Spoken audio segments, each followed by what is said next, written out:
11-ാം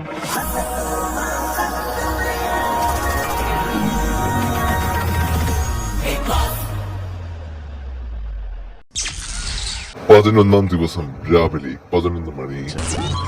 ശ്രദ്ധിക്കുക, നിങ്ങളുടെ 3-ാം ആഴ്ചയിലെ എവിക്ഷൻ പ്രോസസിന്റെ സമയം എത്തിച്ചേർന്നിരിക്കുന്നു. മിക്സിയിൽ നിന്നും തുടങ്ങാം. ഞാനിവിടെ ആദ്യം പറയാൻ പോകുന്നത് ജാക്കി ആൻഡ് മോട്ടു. വന്ന ദിവസം മുതൽ ഇന്ന് വരെ രണ്ടുപേരും ഗ്രൂപ്പിസമായി കളിക്കുന്ന പോലെ എനിക്ക് തോന്നിയിട്ടുണ്ട്. പിങ്കി ആൻഡ് മകൻ രണ്ടുപേരും ഗ്രൂപ്പിസമായി കളിക്കുന്നുണ്ട്.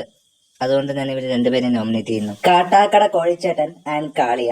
കാട്ടാക്കട കോഴിച്ചേട്ടനെ കുറിച്ച് പറയുകയാണെങ്കിൽ നിലപാടില്ലാത്ത ഒരു വ്യക്തിത്വത്തിന് ഉടമയെ എനിക്ക് തോന്നി. കാളിയെ കുറിച്ച് ഞാൻ പറയുന്നത്, കാളിയ എന്തിനാണ് ഈ ഷോയിൽ വന്നിരിക്കുന്നതെന്ന് വരെ എനിക്കറിയില്ല. ഒരിക്കലും ഈ ഷോയ്ക്ക് ചേരാത്തൊരു മത്സരാർത്ഥിയാണ് കാളിയ. ബിഗ് ബോസ്, എനിക്ക് അന്ന് ഒരാളെ പറയാനുള്ളൂ, മെറീന. അവളുടെ വിചാരം എന്താണ്? അവളെ ഒരിക്കലും ഈ ഷോയ്ക്ക് ചേർന്ന ഒരു വ്യക്തിയല്ല. രണ്ടാമത് എനിക്ക് പറയാനുള്ളത് മകനെയാണ്. മകൻ എന്താന്ന് വെച്ചാൽ നിലപാടില്ലാത്ത ഒരു വ്യക്തി, അതേപോലെ ഗ്രൂപ്പിസം കളിക്കുന്നതായിട്ട് എനിക്ക് തോന്നുന്നുണ്ട്. മിക്സി അടുക്കളയിൽ തന്നെ ഒതുങ്ങിപ്പോകുന്ന ഒരാളായിട്ട് തോന്നി. രണ്ടാമത്തത് മോട്ടു ഒരു സൈലന്റ് ഗെയിമറായിട്ട് എനിക്ക് തോന്നി. എനിക്ക് പറയാനുള്ളത് ജാക്കി ആൻഡ് മോട്ടു രണ്ടുപേരും ഗ്രൂപ്പിസമായി കളിക്കുന്ന പോലെ എനിക്ക് തോന്നിയിട്ടുണ്ട്. ഞാൻ ആദ്യം കാളിയെ പറയും, രണ്ടാമത് മോട്ടുവിനെ പറയും. കാളിയെ കുറിച്ച് പറയുകയാണെങ്കിൽ ഈ ഷോയ്ക്ക് ചേർന്ന ഒരു മത്സരാർത്ഥിയല്ല. മോട്ടുവിനെ കുറിച്ച് പറയുകയാണെങ്കിൽ നിശബ്ദമായി ആരോടും ഒരു കോൺവെർസേഷൻ ഇല്ലാതെ കളിക്കുന്നത് പോലെ എനിക്ക് തോന്നിയിട്ടുണ്ട്. ബിഗ് ബോസ്, എനിക്ക് പറയാനുള്ളത് ആദ്യത്തേത് നോബിത്ത, രണ്ടാമത്തേത് മെറീന.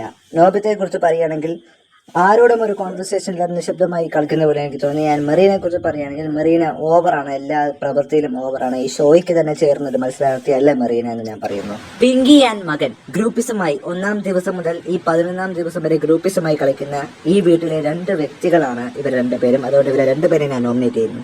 3-ാം ആഴ്ചയിലെ എവിക്ഷൻ പ്രോസസിൽ ഉൾപ്പെട്ടവർ: 2 വോട്ടുകളുമായി ജാക്കി, 4 വോട്ടുകളുമായി മോട്ടു, 2 വോട്ടുകളുമായി പിങ്കി, 3 വോട്ടുകളുമായി മകൻ, 2 വോട്ടുകളുമായി മറീന, 2 വോട്ടുകളുമായി കാളിയ.